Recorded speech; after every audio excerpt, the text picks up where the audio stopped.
네, 마감 스퍼트 이어가겠습니다. 오늘 계속해서 외국인이 팔죠. 이제 파는 거 좀 멈추나 싶습니다. 다시 좀 돌아서는 움직임일지. 근데 아직 이 정도로 미미하기는 합니다. 연휴 전에는 물론 이제 방향성 자체가 어려울 수는 있습니다만 그래도 우리가 멀리 본다면 기회인 쪽 있을까요? 마감 스퍼트 대표 종목들 모아놨습니다. 두 분과 함께 전략 세워볼게요. 퍼스트 프라임 리서치 이동근 대표, 온니온 컨설팅 윤혜림 대표 나와주셨습니다. 두 분 어서 오십시오. 네, 금요일에 두 분과 함께 먼저 첫 번째로 살펴볼 종목은요. 오랜만에 엔터 쪽 챙겨왔습니다. 꽤나 좋은 전망이었고 앞으로 좋습니다. 하반기 더 좋습니다. 얘기를 나눴다가 저희 얘기 좀 물러나 있었습니다. 그때 장식했었던 것은 반도체 얘기가 한창 이었었던 것 같고 오히려 캐대언 쪽이라든지 이런 쪽이 좀 더 강했었는데 다시 한번 엔터 쪽 특히나 YG 엔터테인먼트가 다시 그 수급을 가져갑니다.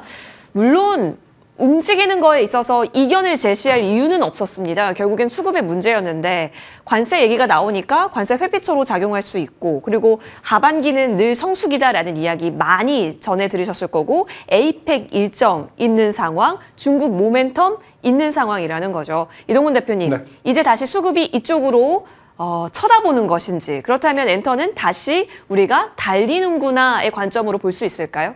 사실 뭐 오늘의 일단 상승은 말씀하신 대로 일단 관세 영향력에서 조금 자유로울 수 있다는 부분이 다시 좀 부각되는 측면이 있다고 그렇게 좀 해석이 되고요. 사실 YG엔터는 최근의 흐름을 보면 그렇게 나쁘지가 않았어요. 조정이 나왔다고 하더라도 그 조정의 폭은 상당히 미미한 굉장히 좀 횡보의 조정. 뭐 이게 기술적인 부분은 이제 윤 대표님이 설명해 주셨지만 사실은 굉장히 좀 기술적으로도 괜찮은 모양이 나왔었거든요. 근데 이제 오늘 같은 경우는 이제 그런 상황에서 좀 이제 시장의 약세에서 이제 그 반대로 주가는 이제 오르고 있는데 결국 그 어떻게 보면은 최근의 이슈라고 할 수 있는 부분들은 역시 그 실적적인 측면에 대한 기대감이 좀 작용을 할 수 있겠다라는 생각이 들고요. 무엇보다도 이제 지금 YG엔터의 대표적인 아티스트는 블랙핑크고 그 밖에 이제 뭐 베이비 몬스터 같은 경우가 이제 좀 이제 시장에서 좀 이제 그야말로 이제 좀 이익을 낼 수 있는 그런 아티스트인데 여기에 최근에 이제 트레저가 미니 3집을 발표를 했는데 사실 트레저는 조금 한 발 물러섰거든요. 실적적인 측면에서. 근데 초동 판매량이 113만 장이 기록을 했다라는 거예요. 이게 서프라이즈가 나왔어요. 그러면 사실 이 부분이 트레저가 앨범을 저렇게 많이 팔았네? 이 부분이 상당히 좀 저는 실적에는 플러스 알파 효과가 날 수 있다는 생각이 들고요. 그리고 여기다가 블랙핑크가 이제 활동이 온기로 3분기부터 내년 한 2분기 정도까지 뭐 글로벌 투어라든가 이런 실적들이 이제 본격적으로 반영이 될 거예요.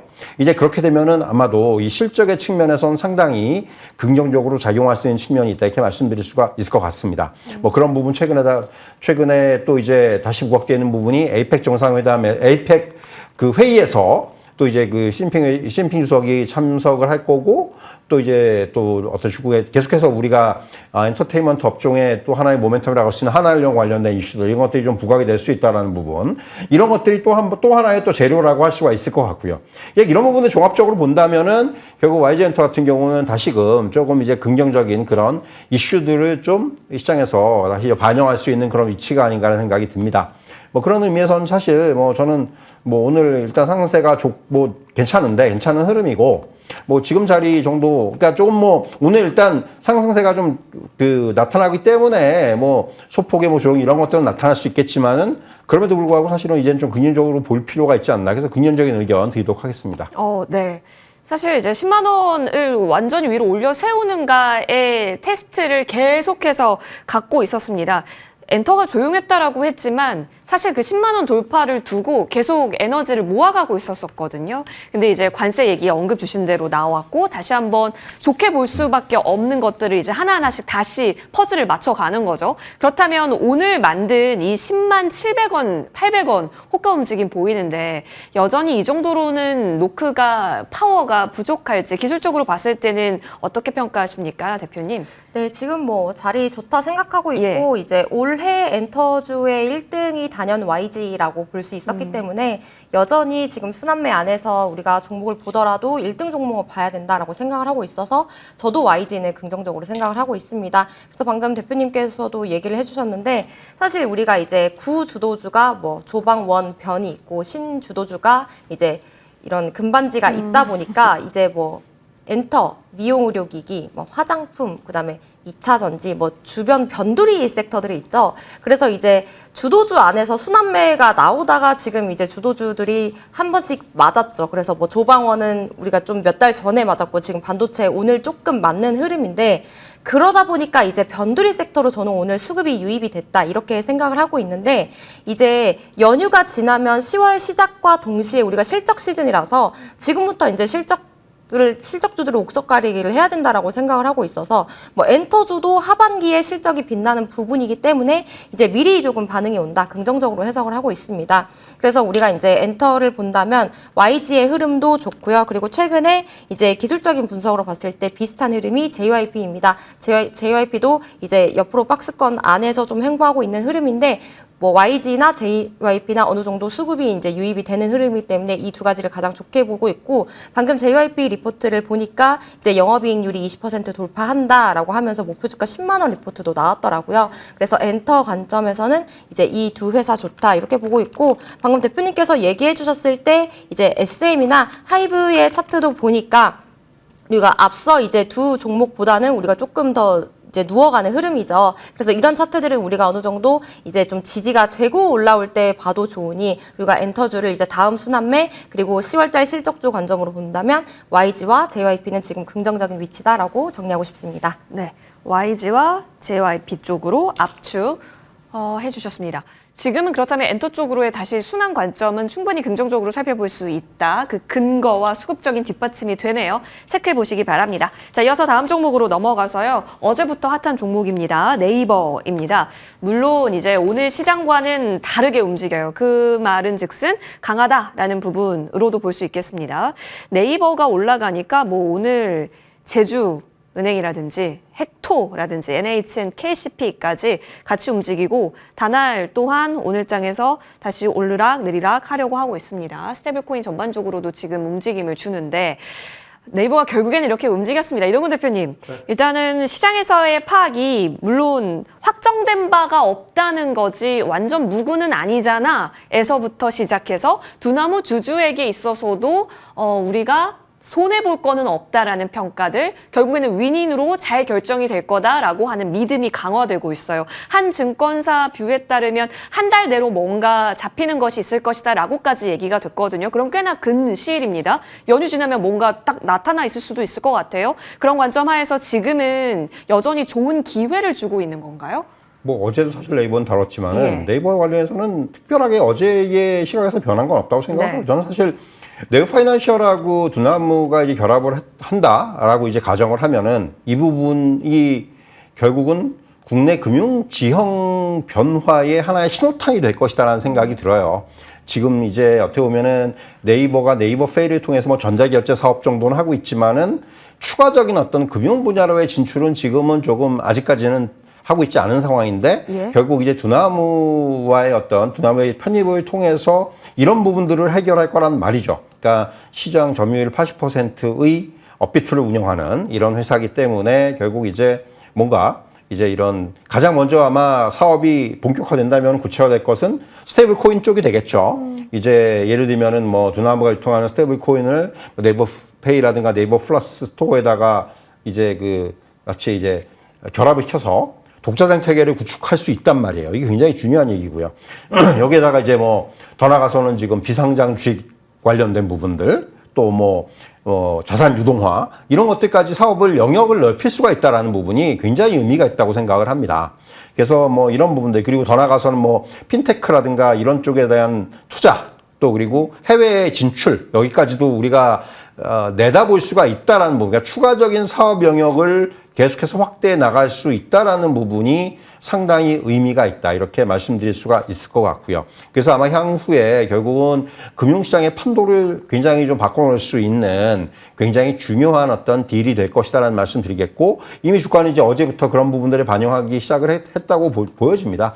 뭐 네이버는 계속 좀 네이버에 대해서 부정적인 얘기를 드린 적 별로 없는 것 맞아요. 같은데 예. 뭐 주가적인 흐름 봐서도 사실은 최근에 조정이 나온 다음에 이제 조금 다시 이런 기회를 잡았고 상대적으로 오늘 카카오페이 같은 게 되게 약해요. 맞아요. 그러니까 어떻게 보면은 이게 네이버가 속된 표현인데 미리 좀 이제 선빵을 날린 거예요. 쉽게 말하면 이 시장에다가. 그러면 그러니까 카카오나 카카오페이가 약간 당황할 수도 있고, 역으로 말씀드리면 카카오나 카카오페이가 그렇다면 뭔가 반격을 할 수도 있겠죠. 이쪽 시장에서 이제 뭔가 이제 금융시장과 관련돼 있는 이런 뭐 또 부분들은 향후에 이건 뭐 어디까지나 가정입니다만은 그럴 수도 있기 때문에 굉장히 이러한 어떤 금융시장의 판도가 상당히 좀 이런 어떤 기존의 금융업체들이 아닌 이런 AI 플랫폼 업체들을 통해서 상당히 변화할 수 있는 이런 계기라는 측면에서 저는 굉장히 좀 의미가 있다. 이런 말씀을 좀 드릴 수가 있을 것 같습니다. 그래서 네이버는 계속해서 저는 긍정적인 의견 가져가도록 하겠습니다. 카카오는 그러면 반격을 할 수 있다라는 것까지 미래 시나리오로 열어본다면 이렇게 내릴 때는 호시탐탐 기회를 노리는 전략으로 바라보세요? 사실 이제 카카오는 그런데 네이버가 최근에 주가가 재미없을 때 카카오는 주가가 나쁘지가 않았어요, 네. 사실은.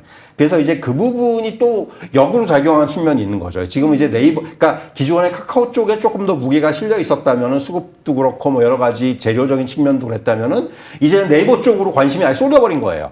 네. 카카오가 조금 이제 상대적으로 소외를 받을 수 있을 가능성이 있는데 뭐 카카오도 저는 이제 조정이 나온다면 오늘 뭐 조정이 나오고 있고 하지만은 조정 시에는 카카오도 역시 마찬가지로 결국 이 시장 자체 판이 커진다라는 측면에서는 저는 오히려 결국은 이게 어떤 회사가 되든지 간에 이쪽에서 먼저 시장에 진입하는 그런 플레이어들한테는 기회가 될 수가 있다고 보기 때문에 카카오도 장기적인 관점에서는 저는 계속해서 긍정적인 시각을 가져가도 된다. 이런 말씀을 좀 드릴 수가 있을 것 같습니다. 네. 기존에는 61선 닿으면 올라갔는데 지금이 61선을 지지받는 자리까지는 내려왔습니다만 여기서 더 밑으로 내려가서 자리를 잡는지 등등은 살펴봐야겠네요. 그렇다면 계속해서 카카오도 어느 정도 조정이 멈췄을 때는 기회를 찾아보자. 이 시장 전체가 커질 수 있다라는 관점으로는 보겠습니다.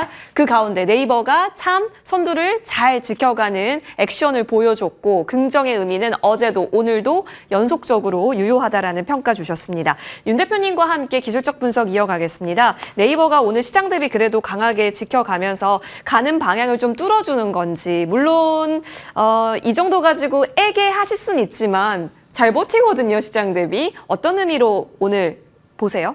우선 뭐 네이버는 워낙 옛날에 고점에 물리신 분들이 많아서 이렇게 올라도 아직 좀 갈 길이 멀다 이렇게 보고 있는데 네이버 차트 보시면 우리가 이제 대통령 당선 이후에 여러 가지 정책 이런 AI에 대한 기대감으로 단숨에 이제 29만 8천 원까지 올라갔다가 이제 조정이 몇 개월간 길었었죠. 그런데 저 계속해서 이때 네이버를 사야 된다라고 얘기를 해서 욕을 되게 많이 먹었었거든요. 근데 그렇게 얘기를 했던 이유가 이 거래량을 보시면 처음에 이 초반에 들어왔었던 돈이 나간 흔적이 없이 계속 횡보를 하고 있었습니다. 그러다가 이제 여기서 더 빠지면 진짜 안 되겠구나라고 해서 그 타이밍에 저는 이런 좀 호재가 터져줘서 이렇게 좀 상승을 하지 않았나 개인적으로 이렇게 추측을 하고 있고요. 그래서 저도 네이버는 원래도 긍정적이었듯이 하반기에 너무 좋은 모멘텀들이 많아서 무조건 네이버는 최소 한 30만 원까지는 갈 거다. 그래서 지금 매도하지 말으셔라. 이제 이렇게 얘기는 하고 있는데 예. 그렇다면 이제 우리가 꼭 이렇게 어제처럼 올랐을 때 지금 사도 되나요? 라는 질문 많이 하잖아요. 그런데 뭐 정말 이 상승세가 다음 주에 뭔가 우리나라 시장에서 더 신선한 재료가 없어서 이 스테이블 뭐 코인 관련 이런 것들로 뭐 계속해서 갈 수도 있겠지만 저는 지금 조금 아쉬운 게 뭐 기간은 좀 매수세가 들어오는데 왜 외국인은 별로 관심이 없는 걸까? 외국인이 오전까지만 해도 네이버가 약간 매수세에다가 지금 또 매도세로 바뀌었거든요. 그래서 네이버도 그렇게 섣부르게 우리가 접근할 필요가 있을까? 물론 좋습니다. 그래서 기술적인 분석으로 봤을 때 다음 주에도 이 24만 한 5천 원 선에서 25만 원 지지 정도 되는지 보시고 저는 매수를 한다면 이 밴드 안에서 1차 매수를 해야 된다. 지금보다는 조금 내려왔을 때 매수해야 된다는 관점으로 정리해드리겠습니다. 보유하신 분들은 그러면은 굳이 팔 이유는 없는 상황. 사신다면 어느 정도 내려왔을 때는 충분히 기회로 보자의 관점으로 봅니다. 더 상승 룸을 우리는 바라보면서 네이버의 앞으로의 길 챙겨보겠습니다. 자, 이어서 로봇으로 넘어가 보죠. 로봇의 대장주를 두고 로보티즈냐 아니면 어제까지만 하더라도 다시 레인보우인 것이냐 얘기 나왔는데 로보티즈 절대 그 깃발을 뺏기려고 하지 않습니다. 사실 여기서 내리면 한 템포 더 쉬어갈 수도 있겠다 싶은 구간에서 다시 올렸습니다. 어떤 의미인지가 궁금해지는데요. 로봇은 확실히 손이 중요하다라는 걸 모든 시장이 알아서인지 로봇손 이꼴 로보티즈 이렇게 그냥 공식이 돼버렸나 봅니다. 이동근 대표님. 사실 근데 오늘 상승세는 그제 이틀 동안 조정받았기 때문에 다시 한번 이제 반등의 자리가 됐다라는 말씀 드릴 수가 있겠고, 결국 이제 구글이 이제 그 새로운 로보틱스 AI 모델을 공개했다라는 부분이 하나의 이제 재료로 작용해서 오늘 로봇주들이 전반적으로 다 강하지 않습니까? 이제 그런 영향력이 좀 작용을 하고 있다 이렇게 말씀드릴 수가 있겠고요. 그리고 이제 또 정부가 피지컬 AI 글로벌 얼라이언스를 또 이제 이번에 이제 또 도입을 하면서 이런 부분들 결국 계속해서 로봇 관련돼서는 최근에 정책적인 측면에서의 어떤 지원이라든가 이런 부분들이 상당히 좀 이제 본격화 구체화되는 그런 흐름들이 나오고 있다라는 부분, 이런 것들이 상당히 의미가 있다고 말씀드릴 수가 있을 것 같습니다. 뭐 계속 그 안에서 지금 최근에 사실 강했던 쪽은 이제 레인보우 로보틱스라든가 두산 로보틱스라는 종목이 강했는데 로보티즈는 먼저 올랐다가 조정받고 지금 다시 올라오고 있는데 결국 이제 지금 흐름이 계속해서 뭔가 이전 국면에서의 조선기자재 이런 쪽의 흐름과 상당히 좀 비슷하다고 생각을 해요. 그 안에서 계속 수완매가 돌고 있고 또 새로운 종목들이 등장을 하고 있고 뭐 이제 기존의 로봇으로 분류가 안 됐던 종목들이 로봇으로 분류가 되면서 올라오고 있고 이런 흐름들이 나타나고 있기 때문에 그런 부분을 감안한다면 역시 그런 흐름을 계속해서 우리가 좀 감안을 하면서 대응을 할 필요가 있다 이렇게 말씀드릴 수가 있겠고요. 로보티즈 같은 경우는 저는 사실 지금의 어떤 자리에서 약간 뭐 여기서 매수해야 되냐? 이거는 조금 그거는 얘기가 좀 달라요. 그래서 사실은 지금 일단은 저는 지금 자리에서는 일단 좀 관망의 그 의견을 드리고 싶고요. 뭐 지금 가격적인 좀 측면도 있고 아무래도 그렇기 때문에 그런 부분들 감안한다면 역시 또 이제 다른 종목들이 또 새로운 종목들이 계속해서 나오고 있으니까 그런 부분들에 대한 관심도 좀 가져볼 필요가 있다. 그래서 오늘은 로보티즈는 좀 관망의 의견 드리도록 하겠습니다. 다른 로봇주에 대한 평가는 어떠세요? 그러니까 이제 계속해서 앞에서 말씀드렸다시피 마치 조선기자재가 올랐던 것처럼 새로운 종목들을 지금 발굴을 해내고 있어요. 끊임없이. 그러니까 조선기자재도 전혀 이게 조선기자재야 하는 종목들이 결국은 올라왔단 말이에요. 이제 오늘 시장에서 아침에 이제 그랬는데 결국 그게 시세를 못 지킨 종목이 하나가 있어요. JVM 같은 거. 이게 아침에 이것도 로봇주다라는 거 이제 리포트 비슷하게 나왔는데 근데 지금 보면은 음봉이 너무 길어요.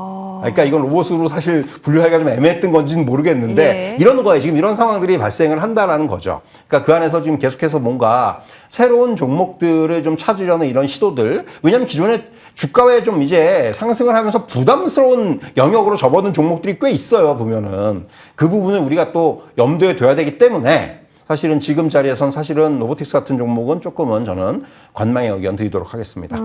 알겠습니다. 윤 대표님, 그러면 로보티즈는 일단 로봇주가 계속해서 잘 자리를 지켜주는가 정도로 바라보는 지표적 종목의 특징으로 바라봐야 할까요? 그러니까 그 의미는 곧 보유자들이 언제 팔까를 위한 종목이 되는 건가요? 그렇죠. 로봇주가 가지 않을 때 로보티즈만 달렸었기 때문에 뭐 로봇주의 지표이기도 하고 이제 로보티즈는 좀 이제 어나더 클래스다 이렇게 표현을 하고 싶어서 그런데 저는 개인적으로 우려가 되는 부분이 9월에 이제 로봇의 화력이 너무 셌었는데 이게 과연 10월에도 이어질까? 지금 이제 이런 단기 과열권이 아닌가? 물론 로봇주의 전망은 금리나 뭐 수혜로 보기 때문에 만약에 10월에 조정이 온다. 그럼에도 그 조정 후에 다시 한번 재상승 더 크게 갈 거다. 이 로봇 섹터 전반은 긍정적으로 보고 있지만 이제 당장 10월에 이게 또 달릴 수 있을까? 저는 여기에 개인적인 의견이 있어서 일단 그런데 뭐 로보티즈 만약에 물린다라고 해도 대장격인 측면이기 때문에 내가 만약에 저는 이제 요즘 계속 대장에 물려야 된다라고 생각을 해서 로보티즈 관점으로 본다면 이제 15만 원 초반부터 14만 원 이제 한 중반선 뭐 요 정도에선 내가 1차 매수 소량으로 진입해 볼 수 있겠다. 요 정도로 정리를 해드리지만 약간 좀 보수적인 관점으로 얘기를 하고 싶고 아까 다른 로봇주에 대해서 질문을 주셨었는데 저희가 지난주에 레인보우 로보틱스를 저희 둘 다 긍정적으로 얘기를 했었던 것 같아요.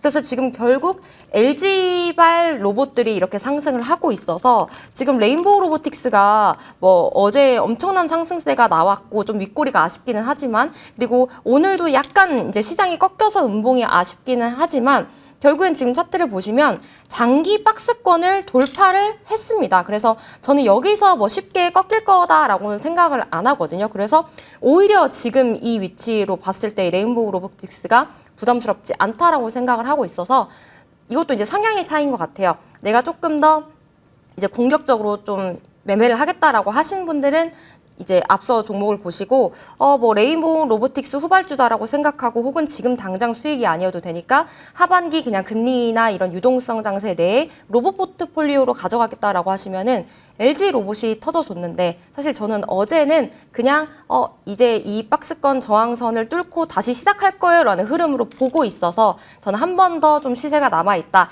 다만 로보티즈처럼 빨리 터지지는 않을 거고 조금 시간이 필요하지만 우리가 안정적으로 가져가기엔 저는 항상 레인보우 로보틱스가 탑픽이라고 생각을 해서 뭐 이런 성향에 맞게 로봇주는 보시면 되겠습니다.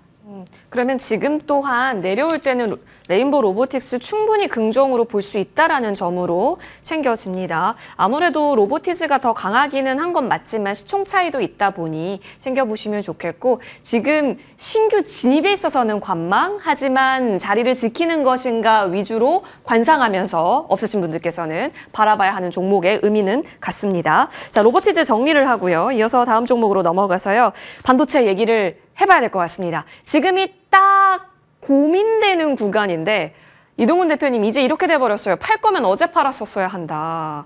그러면 지금 파는 건 의미가 있는 것인가? 이 얘기를 나눠봐야 되겠습니다.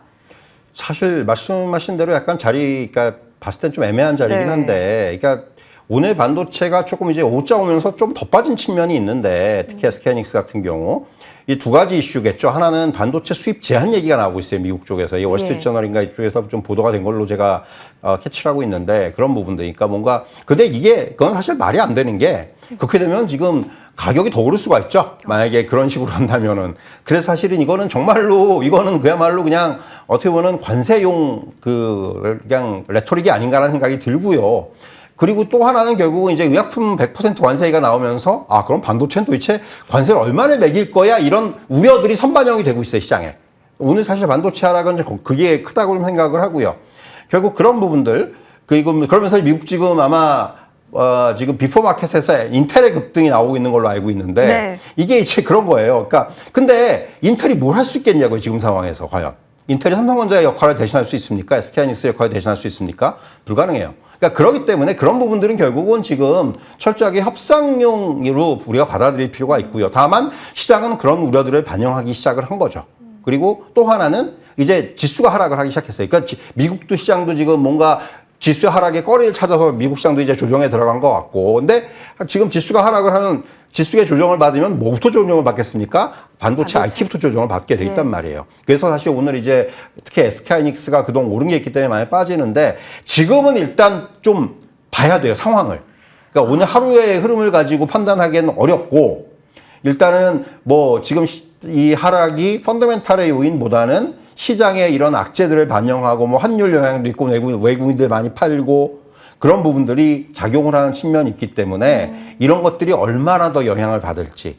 그러니까 주가가 지금 일단 오늘 조금 꺾이는 모습이 나왔는데 그렇다면 조정을 어디까지 받을지 이런 부분을 우리가 좀 종합적으로 판단할 필요가 있기 때문에 지금 자리에서 일단 관망을 하면서 다음 주 정도까지는 우리가 좀 지켜볼 필요가 있다. 이런 말씀을 드릴 수가 있을 것 같습니다. 연휴 전에 어디서 과연 흐름을 만드는지를 지켜보자 의견을 주셨습니다.